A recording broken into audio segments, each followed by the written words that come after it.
Hello and welcome to Mental Floss video. It's summertime and there is a lot we need to know about summer in order to make it through this season. Like for instance, when were snow cones invented? Let's get started.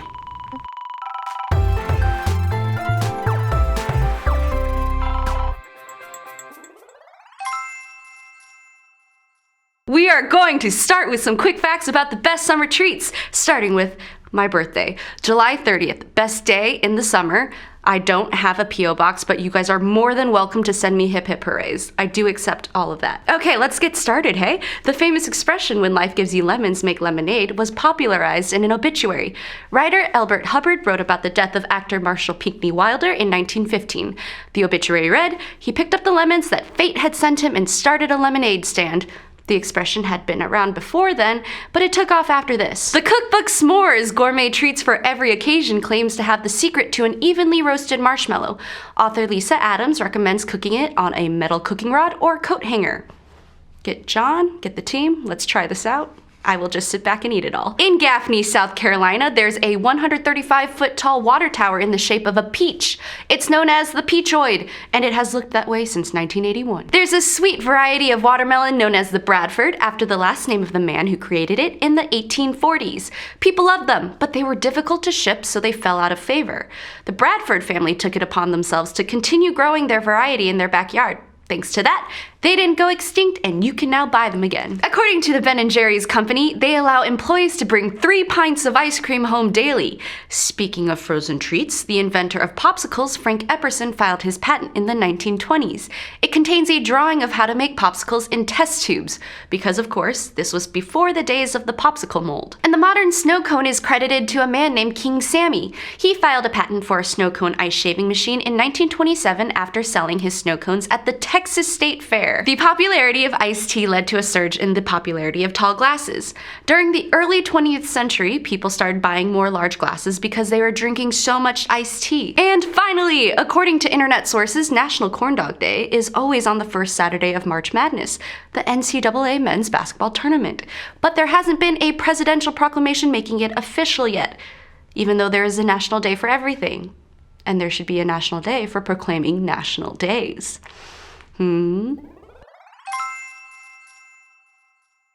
Summer is life hack season, so today I'm gonna test a few that I found on the internet. First up, how to store your valuables at the beach. Here I have an emptied sunscreen bottle. I can put my keys in it, and then I can put like a couple credit cards in it. But can it also fit my phone? No, not. It can't. But I guess I could store my keys and some credit cards, maybe a little cash in here, and then, you know, when people steal my sunscreen, they would also be stealing other things that are important to me. Fail. The internet also says you can use a diaper to store your valuables to ensure that no one will steal them, and that does work in my experience. You can even hide a phone in there, but the one thing you can't do is then put that diaper on your kid. Another hack for your beach or pool days, apparently attaching your keys to a cork will make them float if you drop them in the water. Let's see. Yeah, no. It doesn't work at all. I mean, maybe if you have one key, but if you're the kind of person with more than one key, fail. I mean, we only have 2 keys here and this cork is underwater, so if you toss your keys into the ocean, say goodbye to them, and to the cork. Next up, can I squeeze lemons more effectively by using tongs? I'm gonna be squeezing the lemon juice into the coffee cup in which I made all of that terrible coffee a few videos ago. Piece of advice, the most valuable thing in my kitchen is an actual lemon squeezer, but I am gonna try this. Ugh! Ugh! That was one of the most physically difficult things I've ever done. Then we'll compare that to this experience. I mean, they're about even, but I guess if you want to use tongs, you can, so pass? Another food one, apparently you can separate marshmallows in a sticky bag by adding 1 teaspoon of cornstarch and shaking it, which is a big deal for me because I often find that my marshmallows get all stuck together in the bag. It's happened in this bag. Look at this. It's a desperate situation. You can't even get to the marshmallows. If you're me, what you do, and I'm not proud, but you can, this is a bit of a real life hack for you guys. You can just roll this backwards, and then you've got the marshmallow, and then, again, This is not something that makes you feel good about yourself, but it is a way to eat marshmallows. You just... Well, it's pretty good. It's just as good as a marshmallow. But we'll try this cornstarch thing. A teaspoon is not much. That is my scientific knowledge of teaspoons. Here we go.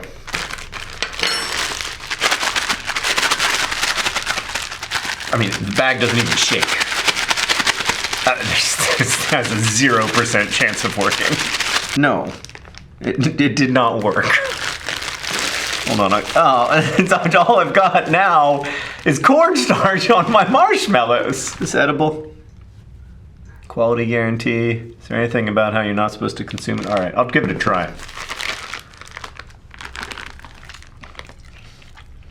Not as good.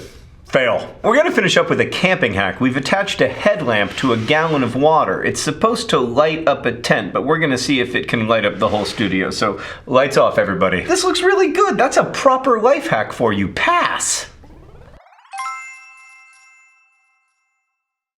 Let's go back in time and examine the history of a popular summer activity, going to the fair. There are tons of fairs and festivals all over the world with different origins. So to keep things simple, we're going to primarily focus on the origins of the US State Fair. First, a couple of predecessors. In the 6th century BCE, the Bible's book of Ezekiel was written. It had 7 references to fairs, which seemed to basically be marketplaces. And during the 4th century CE, the historian Ammianus Marcellinus wrote about some fairs that occurred during the time of the Roman Empire. They were generally places that wealthy and foreign people went to trade products. Jumping ahead to the Middle Ages, there were many popular trade routes, so merchants started creating fairs by them. Then, cities would pop up nearby because people needed places to stay and bank, and workers needed places to live. About 1 century later, we got the word fair. It ultimately came from the Latin term feria, which referred to religious festivals. So even though we don't have time to totally get into fair history today, that gives you a sense of its precedence. The York Fair claims to be America's first fair, with that first fair occurring in 1765, before the US was founded. It was located in the town of York. They describe it as a 2-day agricultural market on the town commons. In 1807, New England farmer Elkanah Watson showed his sheep in the Pittsfield, Massachusetts town square and thought, if 2 animals are capable of exciting so much attention, what would be the effect on a larger scale with larger animals? He's sometimes called the father of US agricultural fairs. Then, 3 years later, Watson held a cattle show along with a few neighbors. The following year, that event was official. Watson's organization was named the Berkshire Agricultural Society. As for the first official state fair, that occurred in 1841. It was located in Syracuse, New York. In 1859, Abraham Lincoln gave a speech at the Wisconsin State Fair. His fee, $150. Less than a decade later, the Civil War ended. According to the Saturday Evening Post, this marked a period of change for fairs.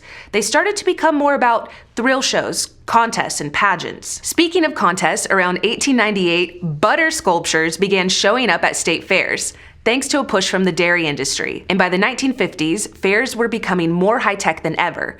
An example being Texas's introduction of a monorail. Long gone were the days of cattle in the town square. But hey, we'll always have butter sculptures. Before you emptied that sunscreen bottle for your life hack, hopefully you used up all the sunscreen first. For decades, there's been a theory that people wearing sunscreen may actually stay in the sun longer. And in the 90s, some researchers wanted to find out whether that was true, but can't test it with a placebo sunscreen for a number of reasons, including the fact that it's unethical to send subjects out into the sun with no protection. So instead, they tested whether sun protection factor, or SPF, affects how long people stay in the sun. They split their 87 participants of varying complexions into 2 groups. All of them were between 18 and 24 years old, and they were either French or Swiss. They received SPF 10 or SPF 30 sunscreen before going on a summer holiday of around 20 days. It was a double-blind trial, meaning the participants weren't aware of the SPF level they were given, and neither were the researchers. While on vacation, the participants kept a record of their exposure to the sun, like any outdoor activities, and sunbathing. The 2 groups got equal levels of sunburn, but the people who wore SPF 30 sunscreen did spend an average of 25% more time in the sun. That was despite using basically equal amounts of sunscreen as the SPF 10 group. Interestingly, on their first day of vacation, sunbathers in both groups started at around the same time of day, but the people in the SPF 30 group eventually started sunbathing earlier in the day. That meant more time in the sun. The researchers leave us with this takeaway. People should be warned against the danger that using a sunscreen may inadvertently prolong recreational sun exposure. So enjoy your summer, but protect your skin and maybe go inside like every once in a while. Thanks for watching Mental Floss video, which is made with the help of all of these nice people, and please subscribe to our channel if you'd like to see more Scatterbrained videos. TFTBA.